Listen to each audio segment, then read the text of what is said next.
বিজেপির কর্মীদের উপরে বিভিন্ন জায়গায় আক্রমণ, পুলিশকে বলেও মিলছে না কোনো ফল। রায়গঞ্জ থানায় এসে পুলিশকে হুঁশিয়ারি বিজেপি নেতৃত্বের।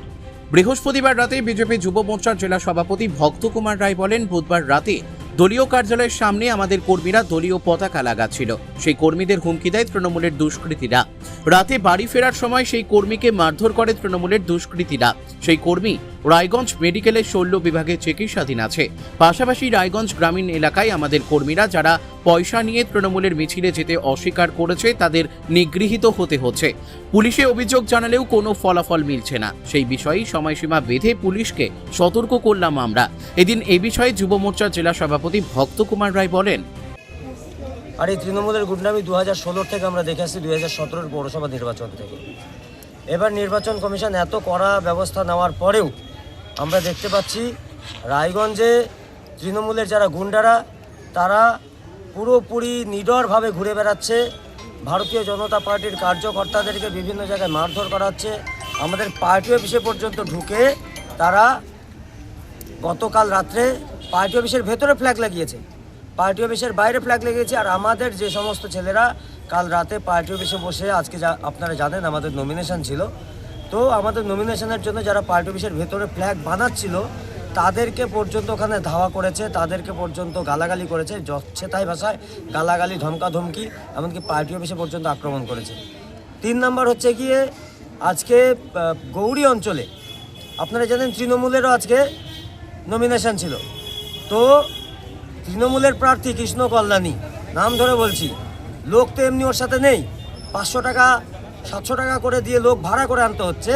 তো যারা ভাড়ায় খাটেনি, যারা ওই সন্দেশখালীর শেখ শাহজাহান যেমনভাবে রাত্রেবেলা মেয়েদেরকে পিঠা বাঁধাতে ডাকতো, এরকমভাবে তৃণমূল কৃষ্ণ কল্যাণী রায়গঞ্জে সেই কালচার শুরু করছে।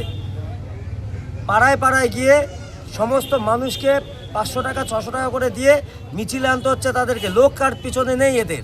কিন্তু যারা আসতে চায়নি, আমাদের কয়েকজন রবিদাস পরিবারের ছেলে, হরিজন সমাজের ছেলে যারা আসতে চায়নি তাদের বাড়িতে আজকে হামলা করেছে, তাদের বাড়ি ভাঙচুর করেছে, তাদেরকে মারধর করেছে। আমরা পুলিশের কাছে এসেছি যে কালকে রাত্রে আমাদের যে কার্যকর্তাকে মারধর করা হলো, এখনও পর্যন্ত পুলিশ কোনো ব্যবস্থা নেয়নি। আমাদের পার্টি অফিসের সামনে যারা রাত্রেবেলা হামলা করলো, এখনও আপনারা যান আমাদের বিজেপি কার্যালয়ের সামনে, সেখানে দেখবেন এখনও তৃণমূলের পতাকা ঝুলছে। এখনও পর্যন্ত পুলিশ বা নির্বাচন কমিশন কোনো স্টেপ নেয়নি সেগুলোকে খোলার। আমাদের পার্টি অফিসে কী করে তৃণমূলের পতাকা ঝোলে, এটা আমি প্রশ্ন করতে এসেছিলাম পুলিশকে। আর 3 নম্বর হচ্ছে গিয়ে আমাদের কার্যকর্তারা যারা রাত্রেবেলা কালকে মুনলাইট ক্লাবের ওখানে, আমি নাম ধরে বলছি, মুনলাইট ক্লাব, সেখানকার কিছু গুন্ডা যাদের নাম আমরা জানি, এখানে বলবো না তাদের নাম, পুলিশকে আমরা সমস্ত নাম দিয়ে এসেছি। সেই সমস্ত গুন্ডারা আমাদের কার্যকর্তাদেরকে রাত্রেবেলা যদি কারোর বাড়িতে ফ্ল্যাগ লাগানোতে তাদের সমস্যা থেকে বাড়ির মালিক বলতে পারে, আমরা রাস্তায় ফ্ল্যাগ লাগাচ্ছিলাম, লোকের দোকানে ফ্ল্যাগ লাগাচ্ছিলাম, আমাদের কার্যকর্তাদেরকে ডেকে, তাদেরকে ধমকে, তাদেরকে ধাওয়া দিয়ে সেখান থেকে ভাগিয়ে দিয়েছে। আমরা পুলিশের কাছে এসেছি। দেখুন, ভারতীয় জনতা পার্টি গণতন্ত্রে বিশ্বাস করে। আর মাথায় রাখবেন, আপনারা দেখছেন বিভিন্ন জায়গায় ভারতীয় জনতা পার্টি কিন্তু হাতে চুরি পরে বসে নেই।